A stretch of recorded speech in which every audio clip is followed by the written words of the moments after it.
আপনাদের অনেকেই ছাত্র, আপনাকে প্রথমে পড়ালেখার কষ্টের মধ্যে দিয়ে যেতে হবে, তারপর আপনি গ্র্যাজুয়েট হওয়ার স্বস্তি লাভ করবেন, পরবর্তী ক্লাসে উত্তীর্ণ হওয়ার স্বস্তি লাভ করবেন। আপনার চাকরির জায়গায় কঠিন পরিশ্রম করতে হবে বোনাসের স্বস্তি লাভ করার পূর্বে, প্রমোশন লাভ করার পূর্বে। কষ্ট ছাড়া এসব ঘটে না। আপনাকে আগে খাদ্যাভ্যাস ঠিক করতে হবে, স্বাস্থ্যকর খাবার খেতে হবে ভালো স্বাস্থ্য লাভ করার পূর্বে। কোনো রোগীকে হয়তো আগে অপারেশনের কষ্টের মধ্যে দিয়ে যেতে হবে সুস্থ হওয়ার আনন্দ উপভোগ করার পূর্বে। এভাবেই আল্লাহ জীবনকে তৈরি করেছেন। আপনাকে কষ্টকর অভিজ্ঞতার ভেতর দিয়ে যেতে হবে যদি স্বস্তি লাভ করতে চান। এটাই আল্লাহ ডিজাইন। ব্যাপারটা এমনই। আপনি এ কথা শোনার পর হয়তো ভাবতে পারেন, আমি তো এখন কঠিন সময় আছি, তার মানে সামনে সহজ সময় আসছে, আর এজন্য আমি এখন বিশ্রাম করব আর সহজ সময় আসার অপেক্ষা করব। না, আল্লাহ আমাদেরকে গভীর একটি বিষয় সম্পর্কে জানাচ্ছেন। আপনাকে কঠিন সময়ে কঠোর পরিশ্রম করে যেতে হবে। বসে বসে এমনটি ভাবলে হবে না যে আল্লাহ তো সহজের প্রতিশ্রুতি দিয়েছেন, তাই আমি তার অপেক্ষায় থাকবো আর বসে বসে কাঁদবো। No. এই জন্য তিনি পরের আয়াতে আমাদের রাসূল সাল্লাল্লাহু আলাইহি সাল্লামকে বলছেন, ফাইদা ফারাগাতা ফানসাব। শক্তিশালী একটা বাক্য। অর্থ, অতএব যখন আপনি অবসর পান পরিশ্রম করুন। স্বস্তি এবং কষ্টের সাথে এর সম্পর্ক কি? স্বস্তি এবং কষ্টের সাথে এর সম্পর্ক কি? আল্লাহ চান না আমি আর আপনি যেন অলস হয়ে বসে থাকি। যখন আমরা কোনো কঠিন সময় থাকি তখন আল্লাহ চান আমরা যেন প্রচুর পরিশ্রম করি। অন্য মানুষদের দেখবেন যখন তারা কোনো কঠিন সময় পতিত হয় সবকিছু ছেড়ে দিয়ে একেবারে হতাশ হয়ে বসে থাকে। তারা নিরাশ হয়ে পড়ে, উদ্বিগ্ন হয়ে পড়ে, সবকিছু বাদ দিতে শুরু করে। কিন্তু বিশ্বাসীদের বেলায় যখন তুমি কঠিন কোনো পরিস্থিতিতে পড়ো তখন তুমি অবসর পেলেই নিজেকে কঠোর পরিশ্রমে নিয়োজিত করো, নিজেকে কাজে লাগাও, উৎপাদনক্ষম বানাও। উলামারা এই আয়াত নিয়ে প্রচুর মন্তব্য করেছেন। যখন দাওয়ার কাজ থেকে অবসর পান তখন নিজেকে ইবাদতের কঠোর পরিশ্রমে নিয়োজিত করুন। ইবাদত থেকে অবসর পাওয়ার পর দাওয়ার কাজে আত্মনিয়োগ করুন। রাসূলুল্লাহ সাল্লাল্লাহু আলাইহি সাল্লামকে বলা হচ্ছে, এক কাজ থেকে অবসর পাওয়ার পরে অন্য কাজে নিজেকে ব্যস্ত রাখুন। আমার আর আপনার জন্য প্রশ্ন হলো, কত সময় আমরা অপচয় করি এমনটা ভেবে যে জীবন কত দুর্বিষহ। অলস হয়ে বসে থাকি, কিছুই করি না, নিজের মনকে নেতিবাচক চিন্তায় ডুবিয়ে রাখি, সম্পূর্ণ অকার্যকর আর অকর্মণ্য হয়ে বসে থাকি। অথচ আল্লাহ বলছেন, তোমার হাতে অনেক বেশি অবসর সময় আছে আর তুমি এই সময়ে কোনো কাজেই লাগাচ্ছ না। যখন আপনি নিজেকে কোনো পরিশ্রমে নিয়োজিত না করেন তার মানে আপনি কষ্টকে জেতার সুযোগ দিচ্ছেন। আয়াতটা শুরু হয়েছে ফা অক্ষর দিয়ে, ফা আস-সাবাবিয়া, অর্থাৎ অতএব। তুমি যেহেতু স্বস্তি কামনা করো তাই তোমার নিজেকে পরিশ্রমে নিয়োজিত করতে হবে। এটা শেখার ফলে তোমার উচিত নিজেকে পরিশ্রমে নিয়োজিত করা। তাই আমার আর আপনার উচিত একটি অর্থপূর্ণ এবং প্রোডাক্টিভ জীবনযাপন করা। মাঝে মাঝে জীবনে অতিরিক্ত চাপের কারণে আমরা ভেঙে পড়ি। আমরা সহজেই একেবারে ভেঙে পড়ি দুঃখ, হতাশায়, উদ্বেগ বা উৎকণ্ঠায়। এরকম হওয়া দোষের কিছু নয়, কিন্তু আমাদেরকে শিখতে হবে কিভাবে আল্লাহর কিতাবের মাধ্যমে এই কষ্টকর অভিজ্ঞতার সময় মানসিক শক্তি অর্জন করব। রাসূলুল্লাহ সাল্লাল্লাহু আলাইহি সাল্লাম যেসব কাজে নিজেকে ব্যস্ত রাখতেন তা ছিল দুই রকমের। এটা মনে রাখতে চেষ্টা করুন। দুই ধরনের কাজ আছে যা আপনাকে ব্যস্ত রাখতে পারে। আমি আপনাদের জন্য তৃতীয় আরেকটি যুক্ত করব। রাসূলুল্লাহ সাল্লাল্লাহু আলাইহি সাল্লাম হয় এমন কোনো কাজে নিজেকে ব্যস্ত রাখতেন যাতে আল্লাহকে খুশি করত, অথবা তিনি এমন কোনো কাজে ব্যস্ত থাকতেন যা আল্লাহর কোনো সৃষ্টির উপকার করত। তিনি হয় শুধু আল্লাহর জন্য কিছু করতেন, নামাজ পড়া, জিকির করা, এই কাজগুলো ছিল শুধু আল্লাহর জন্য, অথবা তিনি কাউকে সাহায্য করতেন, তিনি কাউকে পথ দেখাতেন, শিক্ষা দিতেন, এমনকি তিনি মানুষকে জীবিকা উপার্জনের জন্য সাহায্য করতেন। এভাবে তিনি অন্য মানুষদের সব ধরনের সাহায্য করতেন। এখন আপনি নিজেকে প্রশ্ন করুন, এই দুই ধরনের কাজের কোনটি আপনি করছেন? আমি কি এমন কিছু করছি যা আল্লাহকে খুশি করছে, বা আমি কি এমন কিছু করছি যা কারো জীবনে স্বস্তি নিয়ে আসছে? মূলত আল্লাহ অন্য একটি সূরায় রাসূলুল্লাহ সাল্লাল্লাহু আলাইহি সাল্লামকে এই কাজগুলো সম্পর্কে বলেছেন, ফাআম্মাল ইয়াতীমা ফালা তাকহার ওয়া আম্মাস সাইলা ফালা তানহার ওয়া আম্মা বিনি'মাতি রাব্বিকা ফাহাদ্দিস।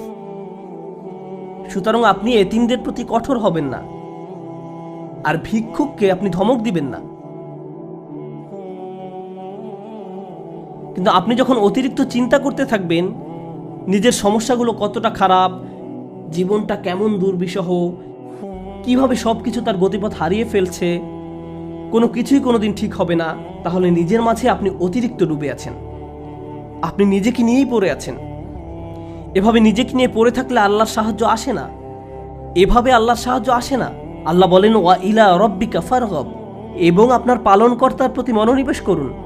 আমি আর আপনি যে সমস্যাগুলোর মাঝে দিন পার করছি আজ সেগুলোকে অনেক বেশি, অনেক বড় বলে মনে হয়, সমস্যা ছাড়া আর কিছু নিয়ে আমরা ভাবতে পারি না, কিন্তু একটু সামনে এগিয়ে চিন্তা করলে বুঝবেন আমরা সবাই একটা গন্তব্যের উদ্দেশ্যে ছুটছি, আর সেই গন্তব্যটি হলো আল্লাহর সাক্ষাৎ।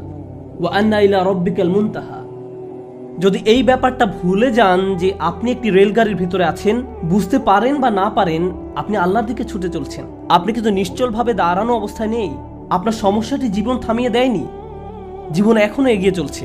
আমার আপনার আল্লাহর সাথে দেখা হবেই।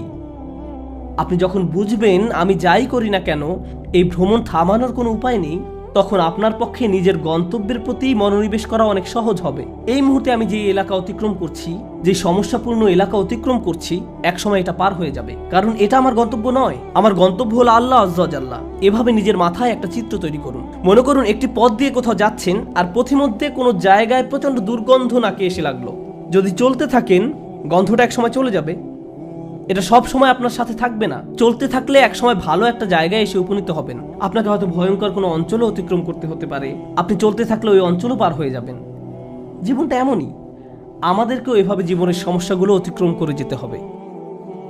আর আল্লাহ আজ্জা ওয়া জাল্লা বলছেন, আপনার আমার জীবনের প্রতিটি ভ্রমণেরই একটি উদ্দেশ্য আছে। আমাদের নিজেদের শুধু একটি প্রশ্ন করতে হবে, আমরা কি পরিশ্রম করছি? দিন শেষে আমরা কি করছি? তৃতীয় যে ব্যাপারটি নিয়ে আজ কথা বলবো, আগে আমি বলেছিলাম মহানবী সাল্লাল্লাহু আলাইহি সাল্লাম হয় আল্লাহর সন্তুষ্টির জন্য কিছু করতেন, নতুবা তার সৃষ্টির উপকারার্থে কিছু করতেন। আর আমাদের বেলায় দিনের অধিকাংশ সময় আমরা আত্মসেবায় ব্যয় করি। অবশ্যই আমাদের বিভিন্ন জিনিসের প্রয়োজন রয়েছে, আমাদের খাবারের দরকার, পোশাক পরিচ্ছদ প্রয়োজন, চাকরি বাকরি করতে হবে, কিন্তু অবসর সময় আমি কি করি? আয়াতটি কিন্তু আপনার দিনের 24 ঘন্টা সময় নিয়ে কথা বলছে না, আয়াতটি আপনার ফ্রি সময় নিয়ে কথা বলছে। আচ্ছা ঠিক আছে, আপনার এক্ষেত্রে কিছুই করার নেই। আপনাকে ভোর 5টায় ঘুম থেকে উঠতে হয়, 6টার মধ্যে অফিসে পৌঁছতে হয়, এবং সন্ধ্যা 6টা পর্যন্ত অফিস করতে হয়, 7:30টা পর্যন্ত ট্রাফিক জ্যামে আটকা থাকতে হয়। ঠিক আছে, কোনো সমস্যা নেই, আপনার কোনো অবসর নেই। কিন্তু যখন অবসর পান তখন কি করে সময় পার করেন? যখন ফ্রি থাকেন সে সময় কি করেন? আল্লাহ আপনার জীবনে সহজ সময় আনবেন কিনা তা নির্ভর করে আপনার অবসর সময় আপনি কি করেন তার উপরে। অবসর সময়ের কর্মকাণ্ড তা নির্ধারণ করবে। আপনি নিজের প্রতি সৎ থেকে আমাদেরকে প্রশ্ন করতে হবে, অবসর পেলে আমরা কি করি? আর আমাদের ছেলে মেয়েদের কিভাবে অবসর কাটাতে শেখাই? যখনই তারা একটু ফ্রি সময় পায় ভিডিও গেম খেলা শুরু করে, যখনই তারা একটু ফ্রি সময় পায় টিভি ছেড়ে দেয়। আমরা উপকারী কিছু করছি না, আমরা প্রোডাক্টিভ কিছু করছি না। একটু সময় পেলে আমরা স্বার্থপর বিনোদনে ব্যস্ত হয়ে পড়ি, স্বার্থপর ভোগবিলাসে যুক্ত হয়ে পড়ি। মাথার মধ্যে শুধু এই চিন্তাগুলো ঘুরপাক খেতে থাকে, দুপুরে কি খাবো, রাতে কি খাবো, কোন সিনেমাটা দেখবো। কিছু দেখতে চাও, কিছু খেলতে চাও, দিন রাত সারাক্ষণ শুধু বিনোদন, ভোগবিলাস আর অর্থহীন রঙ্গরসে ডুবে থাকা। আমাদের জীবন এমনই হয়ে গিয়েছে। কিভাবে এটা ফানসাব? এটা ফানসাব নয়, আল্লাহর এই নির্দেশে ফাইজা ফারাগতা ফানসাব। কোন ব্যক্তি যদি এভাবে আমোদ প্রমোদের মাঝে নিজেকে হারিয়ে ফেলে তখন কি হবে জানেন? এগুলো তার জীবনকে আরো কঠিন করে তুলবে। আমি বলছি না আপনি কোনো কিছু খেলতে পারবেন না বা কোনো ধরনের বিনোদন করতে পারবেন না। আমি জানি এটা গ্রীষ্মের সময়, স্কুল ছুটির কারণে বাচ্চারা এখন খেলাধুলা করতে চায়, এটা ঠিক আছে, কিন্তু তাদেরকে একই সাথে শেখাতে হবে কিভাবে সময়ের উত্তম ব্যবহার করতে হয়। তারা এটা শিখতে পারবে না যদি তারা আপনার কাছ থেকে না শেখে। আমরা যদি অবসর সময় পেলেই অপচয় করা শুরু করি, অর্থহীন কাজে নষ্ট করে ফেলি, উপকারী কোনো কাজে সময় ব্যয় না করি, তাহলে তারাও এই অভ্যাস আমাদের কাছ থেকে আয়ত্ত করবে। আমরা দৃষ্টান্ত রেখে যাচ্ছি, আমরা আমাদের আচার আচরণকে তাদের জন্য অনুকরণীয় হিসেবে উপস্থাপন করছি।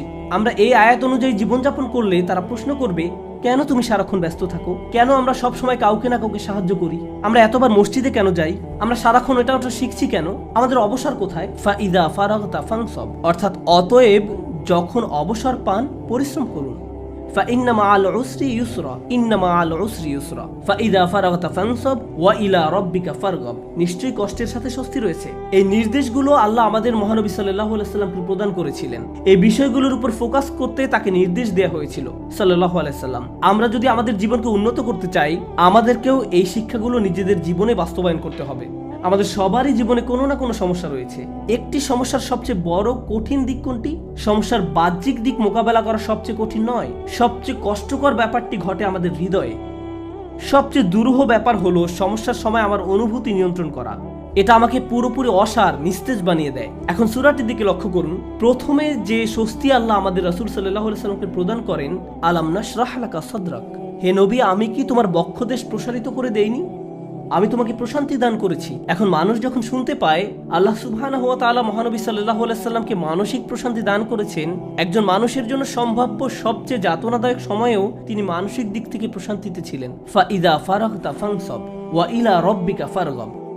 অতএব যখন অবসর পান পরিশ্রম করুন এবং আপনার পালনকর্তার প্রতি মনোনিবেশ করুন। আমরা যদি এই কাজটি করতে পারি তাহলে আশেপাশের মানুষ আমাদের সম্পর্কে যাই বলুক না কেন এতে কিছুই যায় আসে না। বাহ্যিক দিক থেকে আমরা যে সংকটেই থাকি না কেন তাতেও কিছু যায় আসে না। আমরা মানসিক দিক থেকে দারুণ প্রশান্তিতে থাকবো। অন্য সবাই তো কাঁদবে, নার্ভাস হয়ে থাকবে, কিন্তু আপনি নিজেকে প্রশান্ত পাবেন, কারণ আপনি এই মহাসত্য অনুযায়ী পথ চলেছেন। আমি দোয়া করি আল্লাহ আজ্জা ওয়া জাল্লা যেন আমাদের সবার অন্তরে প্রশান্তি দান করেন। আল্লাহ আজ্জা ওয়া জাল্লা আমাদেরকে ওই সমস্ত মানুষদের অন্তর্ভুক্ত করুন আল্লাহর করুণায় যাদের হৃদয় উন্মুক্ত হয়ে পড়েছে এবং বক্ষ প্রসারিত হয়েছে। আমি দোয়া করি আল্লাহ আমাদের দৃঢ় মনোবলওয়ালা মানুষদের অন্তর্ভুক্ত করুন যেন আমরা আমাদের সময়ের সর্বোত্তম ব্যবহার করতে পারি এবং এর ফলে আল্লাহ আজ্জা ওয়া জাল্লা আমাদের জীবনের কষ্টের চেয়েও বহু গুণ বড় স্বস্তি নিয়ে আসেন।